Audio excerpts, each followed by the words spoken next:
Every year, YWCA, USA, YWCA affiliates across the country and supporters come together for a week without violence, which is an opportunity for us to highlight the violence that exists in our society and the various populations that are affected by it. We at YWCA McLean County are planning on dropping a video every day this week to raise a little bit of awareness about the violence that is experienced by various sectors of our population. My name is Gabe and I'm the Volunteer Outreach Educator with the YWCA Stepping Stones, and I'm here to talk to you about rape culture on college campuses. It is well documented that sexual assault on college campuses is a big problem.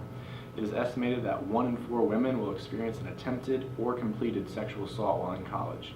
Among those women, 9 out of 10 knew their offender. What is less well known is the way in which our culture contributes to sexual violence. A rape culture is a culture in which rape is prevalent and pervasive, sanctioned and maintained through fundamental attitudes and beliefs about gender, sexuality, and violence. Contributing to this is the fact that we live in a culture that has established very strict gender roles, which gets taught to us at a very young age. Boys are taught that they need to be strong, dominant, and always in control, and never show emotion outside of anger.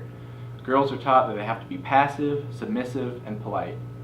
Boys insult each other by calling each other names related to the feminine. This starts at an early age when boys police each other's masculinity by saying things like, "You're acting like a girl," or "You're playing like a girl." As author and educator Tony Porter puts it, what are we then teaching boys about girls? The implied message is, being a girl is bad, therefore you're better than girls because of your gender. And to make matters worse, we live in a culture that glorifies violence. Just take a look at the most popular movies, video games, and TV shows. Most contain a massive amount of violence. A recent study found that by the time the average person turns 18, they have witnessed 200,000 acts of violence and 16,000 murders. Another study found that violence is more prevalent in Saturday morning cartoons than on shows showed during prime time. There are 3 to 5 acts of violence during prime time compared to 20 to 25 acts of violence during Saturday morning cartoons.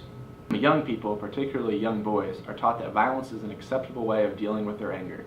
So if our society says boys are better than girls, boys must always be in control, and violence is okay, do we see how that can lead to men's violence against women? Another way our society permits sexual violence is by the objectification and dehumanization of people, particularly women. In movies, music, and advertisements, women are often portrayed as objects solely present for men's pleasure. Women's bodies are turned into objects in commercials, women are spoken about as objects in popular movies, and using words meant to dehumanize women is all over popular music. Just think about the words men use every day to describe women: bitch, slut, whore, etc. These words are meant to dehumanize and objectify a person. Gene Kilborn, who has spent years studying and speaking on the objectification of women in media, says, "The first step towards violence against someone is to objectify them. After someone views another person as an object or less human, it becomes that much easier to perpetrate violence, specifically sexual violence, against that person." So what can we do to start to change the culture around sexual violence on our college campuses? First, you can start by challenging language that objectifies or dehumanizes another person. When you hear language that makes it easier for someone to commit violence against someone else, speak up. Research shows that silence equals affirmation. If you don't speak up, the people in that group naturally assume this means you don't have a problem with it. Second, challenge victim-blaming statements and questions when you see them. Use this as an opportunity to address some of the myths around sexual violence and provide some education to that person. And third, to make long strides against rape culture, we need to educate ourselves on what rape culture is to better understand how we can address it.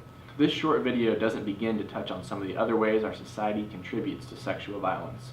Don't let this be the only information you receive on rape culture. Call YWCA Stepping Stones at 309-662-0461 or log on to our website, ywcamclean.org, to learn more about rape culture and how you can become an advocate. If you like this video, please don't forget to share so we can spread the message about Week Without Violence.